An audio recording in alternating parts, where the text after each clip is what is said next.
자, 오늘은 최근 질문 들어온 것들 중에 대출에 대한 이야기, 그거 한번 나눠보도록 하겠습니다. 크리스찬이 대출해도 되나요? 성경은 대출에 대해서 뭐라고 이야기를 하고 있나요? 쉽게 말해서 빚을 얻는 행위나 빚을 주는 행위에 대해서 성경은 어떤 지침을 주고 있나요? 최근에 받은 질문 중에 하나를 골랐어요. 목사님, 부동산 투기와 주택 대출을 바라보는 관점도 궁금해요. 요즘 대출 하나 없이 주택 구하기 힘든데요. 사랑의 빚 외에 다른 빚을 지지 않기 위해 대출을 부정적으로 바라봐야 하나요? 그래서 제가 이렇게 답글 달았죠. 이것도 정말 좋은 질문입니다. 크리스찬 대출해도 되나요? 이쯤으로 한번 정리해보고 싶습니다. 성경은 빚을 지는 행위나 빚을 주는 행위 둘 다에 대해서 분명하게 이야기하고 있습니다. 제가 그걸 종합해가지고요. 10가지 정도로 말씀을 드릴게요. 자, 첫 번째 논의는 성경은 사유재산을 인정한다는 것입니다. 이게 빚지기, 빚주기 행위에 대한 논의 전에 이루어져야 할 것 같아요. 제가 요거는 인용을 좀 할게요. 세계적인 조직신학자 웨인 그루뎀은 이렇게 이야기하죠. 하나님은 재산 소유의 타당성을 인정하셨다. 하나만 더 인용해 볼게요. 개인 재산 소유는 우주의 주권을 행사하시는 하나님의 주권을 닮아가기 위한 기본적 방법이다. 내가 누군가에게 빚진다 혹은 내가 누군가에게 빚을 빌려준다 이런 관점 이전에 하나님이 인정하시는 소유권이 있어요. 예를 들어 십계명의 한 장면 도둑질하지 말라. 그걸 떠올려 보시자고요. 하나님이 개인 재산 소유를 인정하지 않으신다면 이런 명령을 하실 리가 없죠. 소유권 그 자체는 악하지 않아요. 다만 청지기적 자세 없이 소유권을 소유욕으로 대하는 사람의 태도가 악한 것이죠. 자, 요게 첫 번째 논의였어요. 이어서 두 번째 논의로 넘어가 볼게요. 성경은 이 인정한 소유권에 대해서 빌려주거나 빌려가는 것을 또한 인정하고 있습니다. 일반적 인식은 빚을 주는 것도 빚을 얻는 것도 부정적으로 생각하죠. 그래서 궁금합니다. 성경에서는 뭐라고 이야기하나? 성경에서는 빚주기, 빚 얻기 이거 금지하고 있지는 않을까? 찾아보면 빚지거나 빚주는 행위 그 자체를 금지하는 항목을 찾아볼 수가 없습니다. 아닌데요, 목사님. 저 분명히 어디선가 읽었던 것 같은데요. 빌려주는 거 그거 금지 같은데. 돈을 빌려줄 때 어떤 악한 관점과 태도에 대해서 경계하고 금지시키는 항목이 있기는 해요. 그 중에 하나 읽어볼게요. 내가 만일 너와 함께한 내 백성 중에서 가난한 자에게 돈을 꾸어주면 너는 그에게 채권자 같이 하지 말며 이자를 받지 말 것이며. 말하자면 빌려주는 행위 자체를 금지하는 게 아니라 빌려줄 때 돈 빌려주는 사람이 가난한 사람의 돈 빌려가는 그 형편, 상황 이걸 악용해서 자신의 이득을 취하려는 태도를 가지고 돈 빌려주지 말라 이겁니다. 악한 태도를 금지시키고 있지 돈 빌려주는 행위 자체를 금지하고 있지는 않죠. 아니 그럼 목사님 성경에서 이자에 대해서 이야기하고 그런 것도 있던데 그건 뭡니까? 네, 조금 있다가 그 부분은 또 이야기가 나올 건데요. 돈을 빌려주는 행위를 할 때 같이 신앙 공동체 형제들에게는 이윤을 전혀 취하지 않을 것을 이야기합니다. 자, 그건 조금 있다가 또 다룰게요. 이제 세 번째 논의예요. 성경은 빚에 대해 말하기를 빚 졌을 때는 반드시 갚을 것을 요구하고 있습니다. 아까 질문하신 분이 올려준 구절이 로마서 13장 8절이죠. 제가 그거 읽어볼게요. 피차 사랑의 빚 외에는 아무에게든지 아무 빚도 지지 말라. 남을 사랑하는 자는 율법을 다 이루었느니라. 사랑의 빚 외에는 아무것도 지지 말라 이랬으니까 내가 그 대출하면 안 되지 않습니까? 이렇게 한 질문에 대해서 아까 인용했던 웨인 그루뎀 이 사람의 본문 해석을 한번 인용해 볼게요. 아무 빚도 지지 말라는 명령은 앞절에 열거한 것처럼 두려움이든 존경이든 세금이든 무엇이든 단지 빚을 졌으면 반드시 갚으라는 의무를 요약한 것이다. 로마서 13장을 맥락 전체를 쭉 살펴보면 말이죠. 각 사람은 위에 있는 권세에게 복종하라 하면서요. 이게 세금 이야기로 넘어가게 됩니다. 그러면서 7절에서 세금에 대해 이렇게 이야기하죠. 모든 자에게 줄 것을 주되 조세를 받을 자에게 조세를 바치고 관세를 받을 자에게 관세를 바치고 두려워할 자를 두려워하며 존경할 자를 존경하라. 내가 예수님 믿으니까 세상 법 이거 따질 것 없고 그냥 천국법만 지키면서 살면 된다. 이게 아니라는 겁니다. 진짜 복음이 들어있는 사람은 의사소통을 잘 해야 되는 거예요. 피스메이킹 하면서 지혜롭게 양쪽 세계 모두를 잘 살아내야 됩니다. 그런 관점에서 이제 이어지는 게 사랑의 빚 외에 아무것도 지지 말라 이 이야기가 나오는 거예요. 앞에 맥락을 다 그냥 뭉텅 잘라내버리고 사랑의 빚 지지 말라 요 구절만 뽑고 내 대출에다가 갖다가 꽂으면 이거 맥락 무시하는 거고 그냥 내가 보고 싶은 거를 보는 겁니다.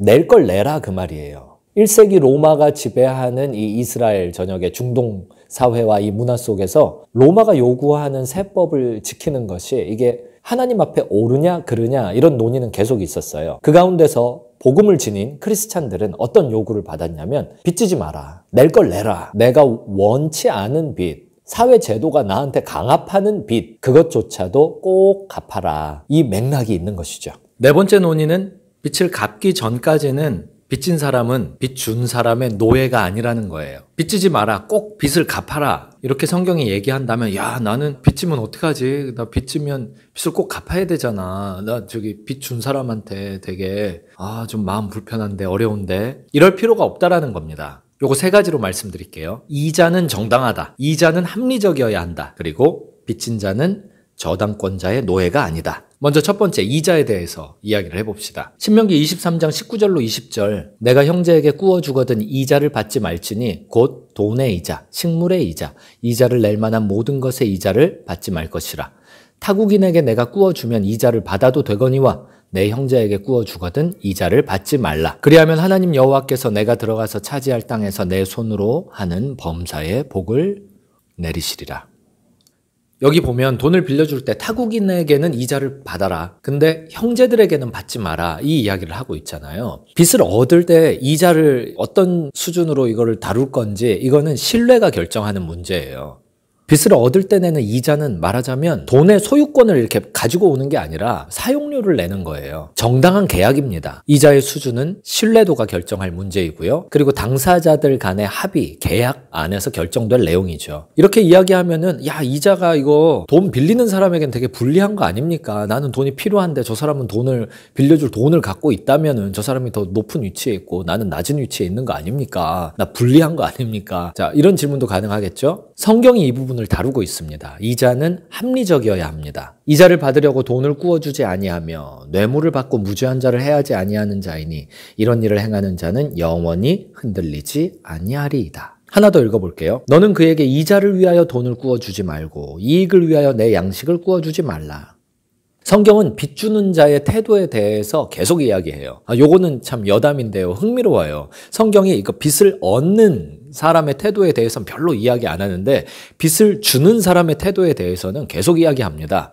여기서 알 수 있는 것 하나가 뭐냐면 하나님의 백성들은 빚을 주는 위치에 가 있는 사람들이라는 거죠. 다시 본론으로 돌아와서 이자는 합리적이어야 됩니다. 빚을 주는 사람의 입장에서 가난한 사람을 등쳐먹기 위해서 내가 이자를 요구를 한다. 이런 태도를 성경이 금지시키고 있습니다.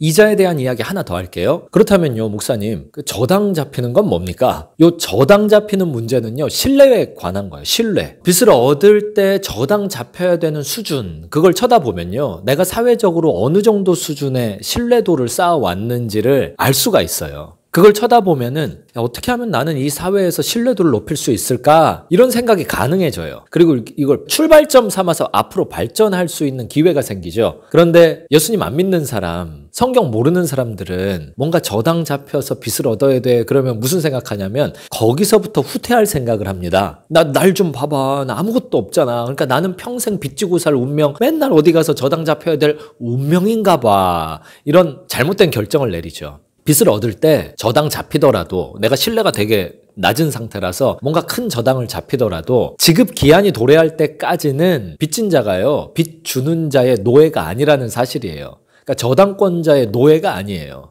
계약 기간이 있잖아요. 이거는 또 한편에서 뭘 의미하냐? 지급 기한 안에 반드시 갚아야 된다라는 것을 의미하죠. 다섯 번째 논의, 빚 지는 것이 악할 때가 있습니다. 흔히 생각하죠. 빚을 줄 때의 악한 부분들을. 하지만 성경은 빚 지는 자의 악한 태도에 대해서도 이야기하고 있어요. 부자는 가난한 자를 주관하고 빚진 자는 채주의 종이 되느니라. 이게 어떤 경우냐면요, 빚지는 능력을 과신하며 남용하는 경우를 이야기하는 것입니다. 우리 빚질 능력이 얼마나 많다고요. 또 신용카드 쓰십니까? 이게 빚지는 능력이 있다라는 뜻이에요. 그뿐만이 아니죠. 사업 대출한다, 무슨 담보 대출한다, 온갖 종류의 대출들 있잖아요. 그거 은행 가서 알아보면은 얼마가 됩니다, 얼마까지 됩니다, 이런 거 있잖아요. 이런 것들이 다 뭐냐? 내가 빚지는 능력이 있다, 이 뜻이에요. 그러면 빚지는 능력을 청지기적 자세로 잘 활용하면 참 좋아요. 잘 이용하면 참 좋은데 때로 악한 태도가 있어요. 나 빚질 수 있네? 그러면 빚져. 왜? 그 빚져서 어떻게? 아, 모르겠어. 그냥 막 빚져. 빚지는 능력을 남용하는 태도를 갖기 쉬워요. 요게 빚을 질 때 악한 태도입니다. 또 하나 빚질 때 악한 태도는 꾸기만 하고 갚지를 않는 겁니다. 갚을 생각을 안 하는 거예요. 이거 악한 태도입니다. 성경은 이렇게 이야기하죠. 악인은 꾸고 갚지 아니하나 의인은 은혜를 베풀고 주는도다. 잠언 말씀에 의하면 꾸기만 하고 갚을 생각이 없는 사람의 명칭이 있는 거죠. 악인. 여섯 번째 논의는 빚을 지는 것이 오히려 손해가 날 때가 있다라는 거예요. 만일 이웃에게 빌려온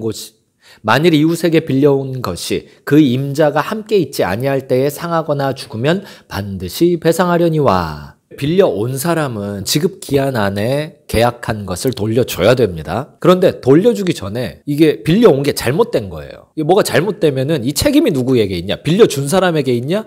아니라는 거예요. 빌려온 사람에게 있다라는 거예요. 일곱 번째, 흔히 말하죠. 레버리지라고. 이득이 생길 일에 투자하기 위해서 빚지는 거 있잖아요. 뭐 사업을 하기 위해 빚진다든지. 레버리지 빚을 성경이 인정합니다. 그러면 어찌하여 내 돈을 은행에 맡기지 아니하였느냐? 그리하였으면 내가 와서 그 이자와 함께 그 돈을 찾았으리라 하고. 예수님의 천국 비유들 중에 한 장면이죠. 이에 따르면 더 큰 이득을 내기 위해 돈을 빌려주는 행위. 이걸 인정합니다. 여덟 번째, 빚을 주고 받는 행위는 특권입니다. 예를 들어 볼게요. 길냥이들 중에 한 마리가 몸살이 걸렸어요. 그래서 이제 생쥐를 잡지 못했어요. 이웃 고양이에게 찾아갔습니다. 나 생쥐 한 마리만 빌려줘. 이거 몸살 나으면 갚을게. 이러는 거 없잖아요. 이런 게 가능합니까? 아, 날이 갑자기 추워졌네. 나는 다람쥐인데 먹을 게 부족해. 이웃 다람쥐 노크. 저기 다람쥐야. 나 땅콩 20개만 빌려줘. 이러는 거 봤어요? 조직신학자 웨인 그루뎀은 이렇게 이야기하고 있습니다. 우리가 빌려주고 빌리는 게 무엇인지 확실하게 이해하면 그 과정이 하나님이 인간된 우리에게 주신 놀라운 선물임을 깨달을 것이다. 인간 이외에는 빚을 주고받는 행위를 하는 존재가 없다라는 것이죠. 이건 하나님이 인간에게 주신 특권이라는 거예요. 아홉 번째 논의, 빚지는 것은 청지기에게 중요한 의미가 있습니다. 빚을 질 때 흔히 재산 소유권을 가져온다고 생각해요. 근데 그게 아니에요. 재산 사용권을 임시로 이전하는 행위입니다. 자, 요걸 세 가지로 말씀드려 볼게요. 빚지는 행위라는 것이 무엇을 의미하느냐? 첫째, 원소유주보다 더 나은 선택을 할 수 있는 기회를 갖는 거예요. 둘째, 이거 리스크가 있는 일이에요. 빌려주는 자와 빌려오는 자, 이 두 사람은 리스크를 공동으로 떠안기로 계약을 하는 것이죠. 이거 믿음의 공동체예요. 리스크는 믿음이 반영되는 거거든요. 세 번째로는요, 소유권 행사를 할 수 있어요. 많이 빌려주든 적게 빌려주든, 그리고 많이 빌리든 적게 빌리든, 지금 재화에 대해서 이게 소유권을 주장할 수 있잖아요. 이런 의미들이 있는 거예요. 예, 소유권 주장 그게 뭡니까?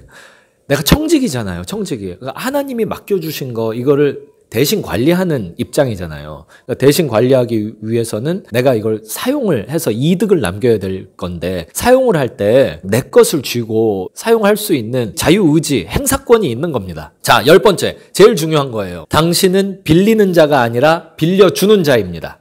신명기 28장 12절 여호와께서 너를 위하여 하늘의 아름다운 보고를 여시사 내 땅에 때를 따라 비를 내리시고 내 손으로 하는 모든 일에 복을 주시리니 내가 많은 민족에게 꾸어 줄지라도 너는 꾸지 아니할 것이요. 성경에서는 돈을 빌리는 행위보다는 빌려주는 행위에 대한 이야기가 더 많이 나온다고 아까 말씀드렸죠. 축복과 저주의 말씀 이거 계속 비교해 볼게요. 너는 그에게 이자를 위하여 돈을 꾸어주지 말고 이득을 위하여 내 양식을 꾸어주지 말라. 너희가 받기를 바라고 사람들에게 꾸어주면 칭찬받을 것이 무엇이냐? 죄인들도 그만큼 받고자 하여 죄인에게 꾸어주느니라. 성경에서는 돈을 빌리는 행위보다 돈을 빌려주는 행위를 더 많이 이야기하고 있어요. 그리고 심지어 이런 것을 축복으로도 다루고 있습니다. 그는 종일토록 은혜를 베풀고 꾸어주니 그의 자손이 복을 받는도다. 은혜를 베풀며 꾸어주는 자는 잘 되나니 그 일을 정의로 행하리로다.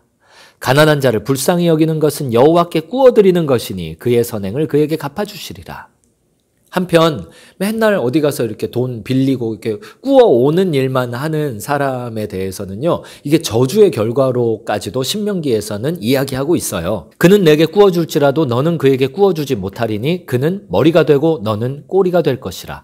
내가 내 하나님 여호와의 말씀을 청종하지 아니하고 내게 명령하신 그의 명령과 규례를 지키지 아니하므로 이 모든 저주가 내게 와서 너를 따르고 내게 이르러 마침내 너를 멸하리니. 우리가 뭘 추구해야 되는지는 이렇게 성경에 뻔하게 나와 있습니다.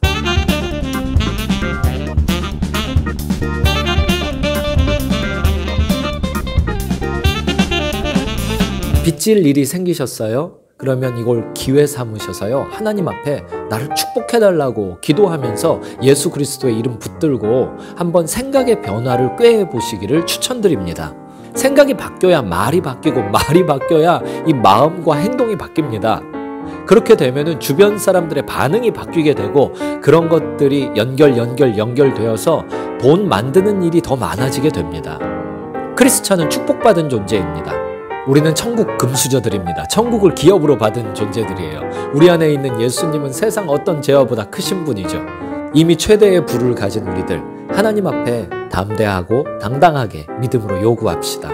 하나님, 저 빌려주는 사람 되고 싶어요.